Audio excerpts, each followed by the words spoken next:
first Center for Popular Music Brown Bag talk of the spring 2020 semester of the new year, and I am delighted that we have Jessie Scott, who's coming to us from right down the hall at WMOT Roots Radio. I asked Jessie several weeks ago if she would be interested in coming in and talking a little bit about her career or whatever else she wants to talk about, and I was delighted when she jumped at the chance, took no arm twisting whatsoever.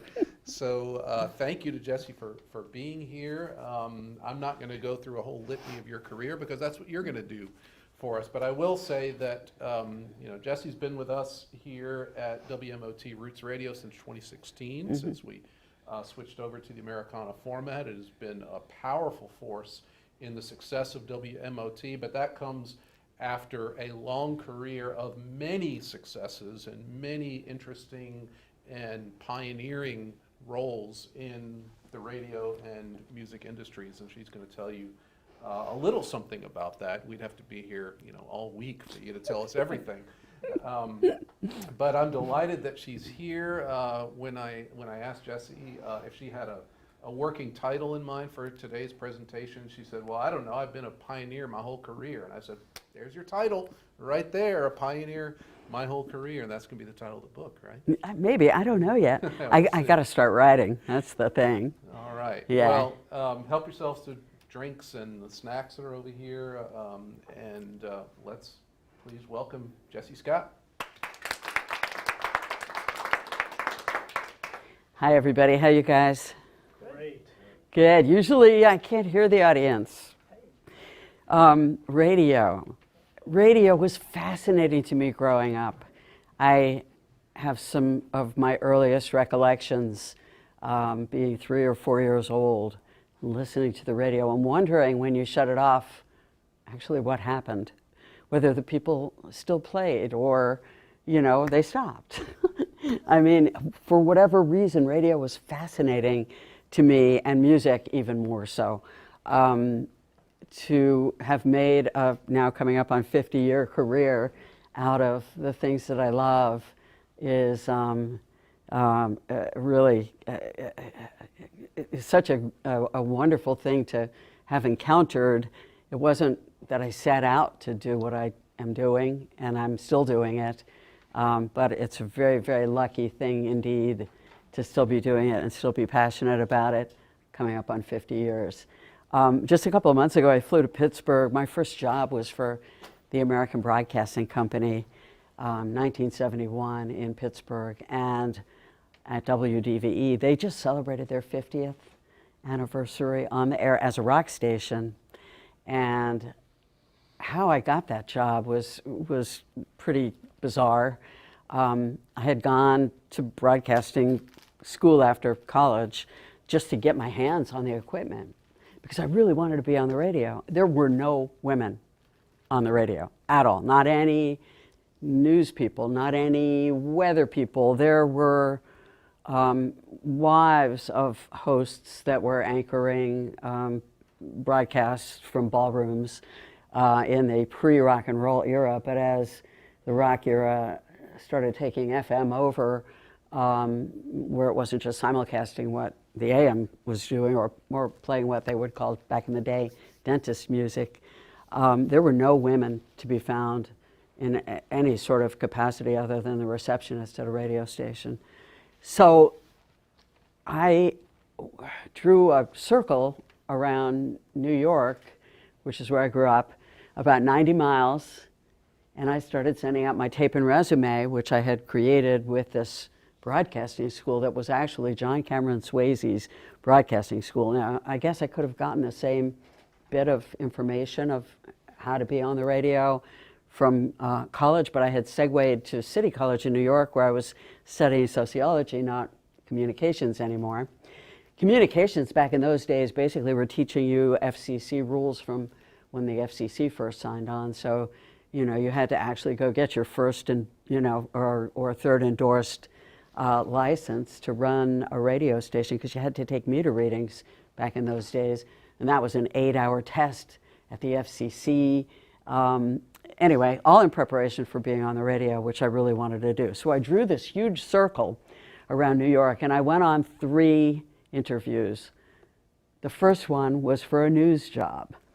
And the man who was interviewing me told me that I couldn't possibly have that job. I was a woman. Women can't sound authoritative reading news. What are you thinking? The second one was up the river in a really tough town, Newburgh, New York, which is now less tough. And it was a 7 to midnight gig. And the guy said, I can't, you're a woman, you'll get raped. And I'm like, I'll take karate. And he was like, no. So that was job number 2. Job number 3 was in Stroudsburg, PA, and it was a society reporter, and I was a hippie. So that didn't work either. All of which gave me license to go knock on the door at ABC in New York, and they were on 6th Avenue, and I just walked in one day and said, I really want to be on the radio. And they said, come right in. So the first lesson is, no is just a word. Just keep going. Do what you do. Go after what you want. Don't be deterred because 3 people said no to you. Find a way to get a yes. Find a way to make it happen. So I talked to this guy for 2 hours, at which point he said, you know what, we're going to hire you. And I'm not sure what radio station we're going to send you to yet. The ABC owned and operated, which back in those days were only 7. You were only allowed to own 7 AMs, 7 FMs before deregulation. He said, we may send you to Detroit, to WRIF, but we're going to fly the general manager up from Pittsburgh, from WDVE, and indeed they flew him up and he hired me, and I started in 1971 doing afternoon drive in a top 10 at the time market. Pittsburgh has since lost a lot of population, but and it was walking on a magic carpet. And the first book, we were just playing what we wanted. It was totally free form, which of course I love, and it gave us the breath to play everybody from Black Sabbath, Ozzy Osbourne, to break bands like the Doobie Brothers and Leonard Skinner. We, got the Pink Floyd album, which, I don't know how much music everybody knows here. But when Dark Side of the Moon came in, we listened to that whole album as soon as it came in, and we were like, we have to put this on in its entirety tonight. Pink Floyd had been buzzing around prior to that, but this was just this, here comes the mainstream moment. We were able to be nimble and do amazing programming things that really spoke to our audience. And again, it was freeform radio, so you would hear the folkies and you would hear the bluesies and you would hear, you never knew what you were going to hear next. And I think that element of radio has been lost in the sauce as we, have gone through so many years of buttoning everything down and making sure that we're playing to the lowest common denominator and not being evocative and imaginative and communicative with our audience. So being here at a university radio station and having the freedom to really create something that has all of those tenets still in it is just an incredible joy. So that's the thing. It's 50 years in, and I am working at one of the most exciting moments in my career, and I've had several. So to be able to say, yes, there's another chapter that is soul satisfying and aided and abetted by the music that's out right now, which, we formed the Americana Music Association about 20 years ago.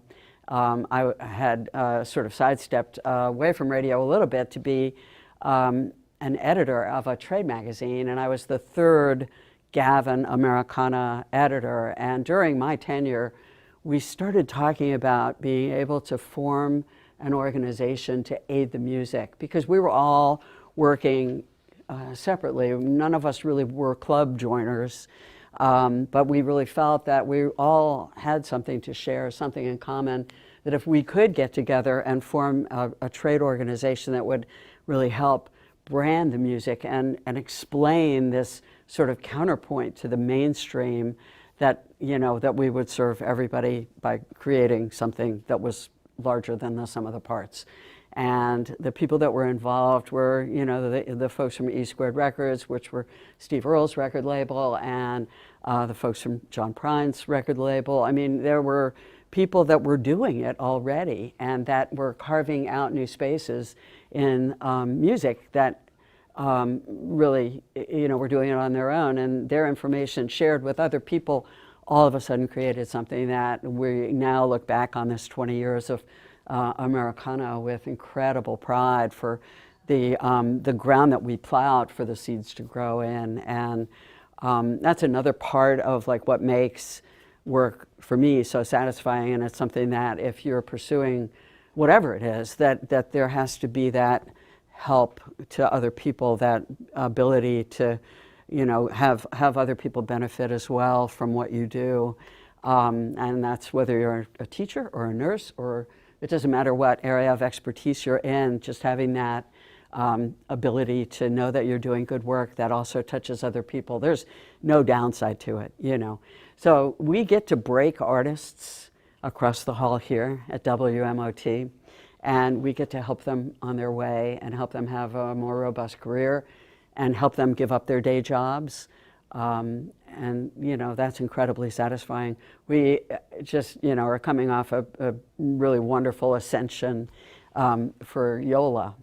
Last year, a friend of mine who's a publicist, he's from London, he was moving here, and he's got good ears. There's people that you'll meet along the way that you trust, that will aid and abet, and you'll tune into them and know that, oh yeah, if he's telling me that this is happening, I need to pay attention.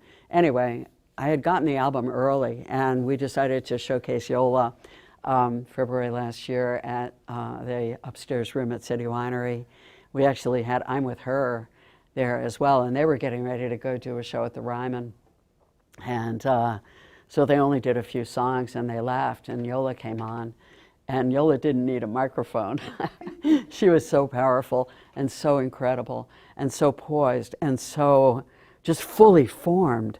Her music was unmistakably incredible, and I love the ability to bring an audience into a room and have people see somebody for the first time and explode into spontaneous standing ovation. And it was it's just so wonderful when you get to be a catalyst of sort of midwife to make those kind of things happen. And we at WMOT get to do that pretty much on a weekly basis. Driving down today was kind of an interesting exercise, because another of the things that I like to talk about is the difference between mainstream music and what we get to play, Americana or whatever you want to call it. It comes from the folk tradition, and folk music is eternal. It speaks to life. It talks about things that, it doesn't matter what generation or whether it's 100 years ago or 100 years in the future, things that will affect us and that can resonate with us because they're part of what we experience in our life cycle. And just driving down today, there was an amazing William Prince song that spoke to that, and an amazing new Christopher Paul Stelling. Both are brand new records. We just started playing them. This is maybe the first time I heard each of those songs on the radio, and they were both really into articulating the human condition in a really wonderful way that allows you to ponder and relate. And that's part of the difference of what we get to do. Not to say anything bad about pop music. Pop music has its place as well, but there's something always that has spoken to me personally about music, about life. And again, that's part of like what the Americana tradition was, and how we got to carry that forward was that pop really basically was sucking all the oxygen out of the room, and there were all these people making this other music that didn't really have a venue or a lot of scrutiny, a lot of press, a lot of venues that were looking to book them. So by us getting together and forming the Americana Music Association, we kind of again made this name a little bit more household friendly, and Things have really grown. Back in the early days, I did a panel one year at Americana, and there was a AAA program director on the panel with me, and he's like, "You haven't broken any artists. What the heck? You're never going to make anything out of anything." Well, subsequent to that, of course, I could certainly say that Ryan Bingham's crossover winning, an Academy Award and a Grammy, that he might have been the first to, seek a little bit more of a household name status. Not that anybody really becomes a household name anymore. More about that in a minute. But, since then, Chris Stapleton has come through our ranks, and Sturgill Simpson has come through our ranks, and Jason Isbell, God bless him, came out of the Drive-By Truckers with something on his mind, and the articulation and the incredible production value and commitment to work has really created, a wonderful career for him as well. What I'm loving especially about these people now, Brandi Carlile being another one that has ascended, is that there's a sort of Red Rover, let Johnny come over. I don't know whether you know that expression, but there's this really wonderful reaching back to pull other people into the boat, to take them on the ride with you. During Americana Fest this year, we were so proud to be broadcasting at War Memorial in Nashville under the auspices of World Cafe and NPR Music. And Tanya Tucker was one of the folks that came to play for us. She's just won 2 Grammys for the work that Brandi Carlile pulled her in to the boat. She was done with making records. She was like, why should I bother to do that again? It doesn't go anywhere. It, isn't going to be productive. So she's now made a record that did something that eluded her for her entire career, and that was winning Grammys. So we had just 2 nights ago the Mastersons on stage with us. The Mastersons participated in the making of that record, and during the pre-tell for the Grammys, there was some, interview segment with them and how excited they were. They came and played for us for Wired In on Monday night, and they were unbelievable, as they always are. Incredibly fine musicianship. They also play with Steve Earle as part of the Dukes. And again, we get to find these gems, these jewels, these people that are artists that really can't do anything but what they do. They are called to it, and we get to help them be everything they can be and give them their first step up. And hopefully, that'll lead to more steps and an ascension up the ladder. You never know. To talk about what goes on in how difficult it is now to be a household name, whether you're pop or it doesn't much matter. Music, when I was starting out in the business, music was its own entity, its own force. And it was how we communicated, almost by smoke signals, with each other. The political, the social mores, the way that we looked for a common bond with somebody was through music. And if you met them at a concert and they were at the same show, maybe they politically were in the same space as you. Friendships were born. I see that happening still at the festival level, where people will go to a Bonnaroo and make friends for life, and they're all in it together. And they're loving the music and loving the experience and being in it together. But we live in a very isolated time now that we do so much stuff in our own heads with our own phone or the headphones on, where we're really not, bonding over like-minded things as much as we were. And, I think that music also has become somewhat ancillary. You can watch a video game and there's music, but you're not really focusing on the music, you're really focusing on the video game. So, part of the joy of radio is that we are still oral, and, we do also have pictures, which we actually love doing and love working with the students at MTSU, who are our crew, to make these amazing events larger than just who's in the room. So using the technology that way, I think, is really, expansive and enhances the experience. But it's a really tough time. So, Lady Gaga, for instance, for, I don't know, maybe 5 years I heard her name. I don't know whether you share this experience, but I didn't know her music, although I knew her name. So she was a household name, but we're not able to stick the music into people's ears in a monolithic delivery as we were back when I was coming up through the ranks of FM radio. And I don't really know what fixes that or whether we can ever fix that again, but it takes a lot to get everybody to know what the music sounds like. And again, you might know Jason Isbell's name, but you might not be able to sing any of his songs. I could sing one Lady Gaga song. You don't want me to, but So it's just really interesting watching societies fragment and watching what was important at one point become less so. But at the same time, we have just this amazing group of artists that are making music that deserve to be heard, and that's why we are so delighted to be doing it here at WMOT. We have Public Radio Day coming up. That's April 16th. And so it's kind of our answer to Record Store Day. And again, record sales aren't what they used to be, but vinyl actually is doing fairly well at this point. And record stores are really responsible for being purveyors of vinyl. So the folks at NPR Music banded together to kind of put a fine point on the music discovery that you find at our associated radio stations around the country. The thing that's really cool about it is we're not all the same. In fact, we're the only Americana. Many of them are AAA, some of them are jazz, some of them are classical.